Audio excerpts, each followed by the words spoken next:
distinguish between any golf balls. Okay. Do you know what you're looking for? I'm a mid-range 17 handicap golfer, so I would have something that goes a reasonable distance, but then in these conditions it's going to go a long way anyway. When you say you can't distinguish the difference, do you know what the difference is that you're looking for? If I'm honest with you, I mean, it's totally honest, I know after all these years I should perhaps pay a bit more attention, but no. Cool. So, how they're laid on the mat here will help explain that. Bottom of the mat, fly the lowest in height. Right. Top of the mat, fly the highest. Okay. Okay, so bottom of the mat, fly the lowest in height. Top of the mat, fly the highest.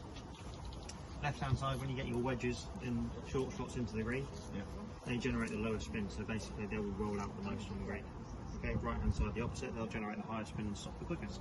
Okay. What does this one do, sorry? So bottom of the mat is low in height, top is high, and left to right is how quickly they stop on the green, so these stop the quickest. Okay, so I would say for me, because my chipping is not very good, I'd probably, because everything comes up short, I would want to go for something that's going to roll out a bit. So that would be that one.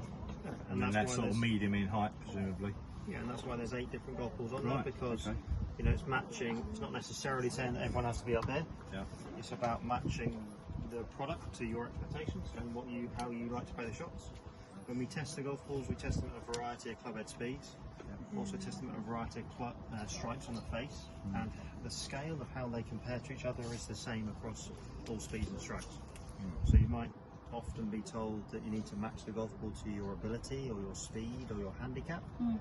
Or we test for those things, and there's no benefit at any speed or any strike, or there's no strike where suddenly this gets better, suddenly this drops off. That doesn't happen. Okay, so all the golf balls just slide up and down the scale in the same way at all speeds. So yeah, you know, that speed ability is a bit of a myth. I've tried these; they're all good.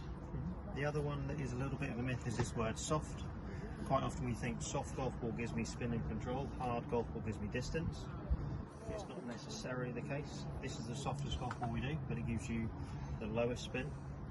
This is the second hardest golf ball we do, but it gives you the most spin and most control, which is sort of the other way around to what we sometimes expect.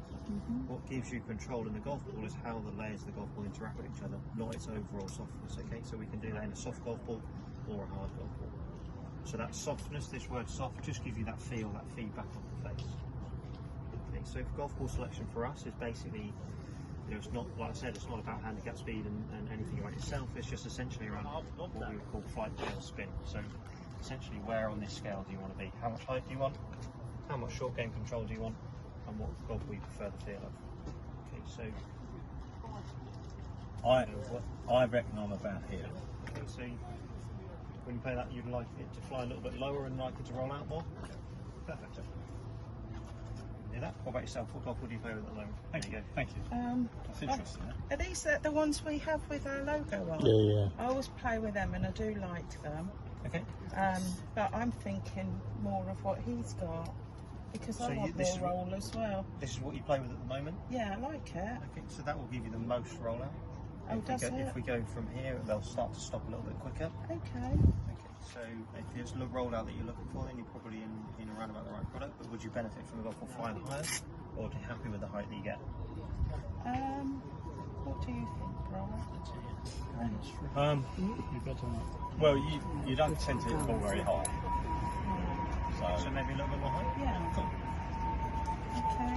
One thing to say is all these golf balls will give you the same carry distance off the tee, give you the same ball speed off the tee. The only difference off the tee is height. Quite often we think if I went into products like these that are giving me more spin, it's going to exaggerate my slice, or it's going to spin up off the tee.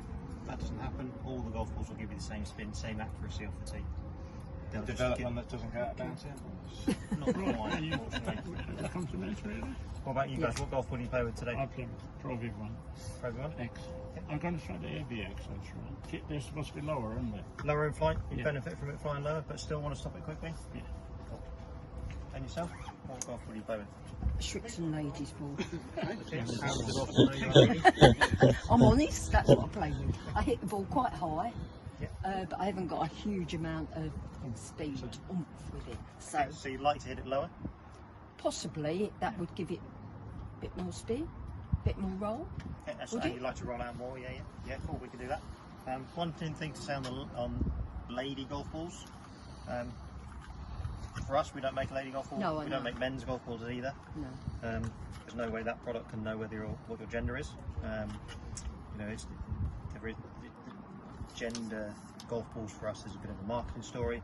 Like I say, there's no way that knows what we are. Okay. So it's just around how high you want it, how quick you want it to stop. Okay. But that will fly slightly lower, roll out slightly more. Oh, thank you. Give it a try, Thank see what you think. Thank you. All right, no problem.